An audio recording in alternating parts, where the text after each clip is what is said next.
Hello friends, আমি চলে এসেছি ভাত থেকে আমার নতুন ইউটিউব চ্যানেল টু সাইড কিচেনে। আজকে একটা নতুন রেসিপি নিয়ে আজকে রেসিপি হচ্ছে কুমড়ো করলা ভাজা রেসিপি। সেটা বানাতে কী কী উপকরণ লাগে আসুন দেখায়। তার আগে একটা কথা বলে দিই, আমার চ্যানেলে যে ভিডিও ছাড়া আছে আপনাদের যদি ভালো লেগে থাকে লাইক কমেন্ট শেয়ার করবেন, স্পেস করে শেয়ার করবেন। আমি যদি চ্যানেল নতুন হয়ে থাকেন প্লিজ সাবস্ক্রাইব করে দেবেন, নিচে বেল নোটিফিকেশনটা অন করে দেবেন যাতে আমার ভিডিও আমাদের কাছে আগে পৌঁছে যায়। তাহলে চলুন কুমড়ো করলা ভাজা রেসিপিটা বানাতে কী কী উপকরণ লাগে আসুন দেখায়।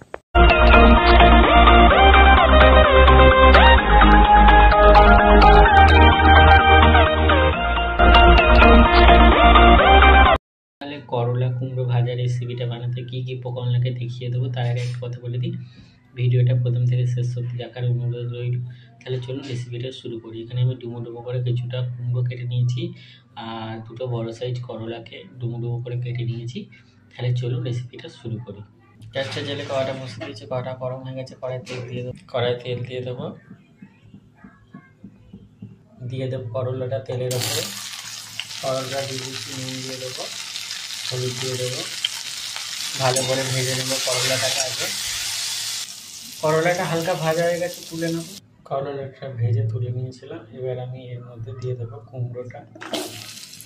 কুমড়োগুলো সাইড করে তেলের মাঝখানে দিয়ে দেবো 5টা শুকনো লঙ্কা, 2টো কাঁচা লঙ্কা, নুন দিয়ে দেবো, হলুদ দিয়ে দেবো, ভেজে নেবো। কুমড়োটা হালকা করে ভেজে নিয়েছে, এবার ভেজে রাখা করলাটা দিয়ে দেবো।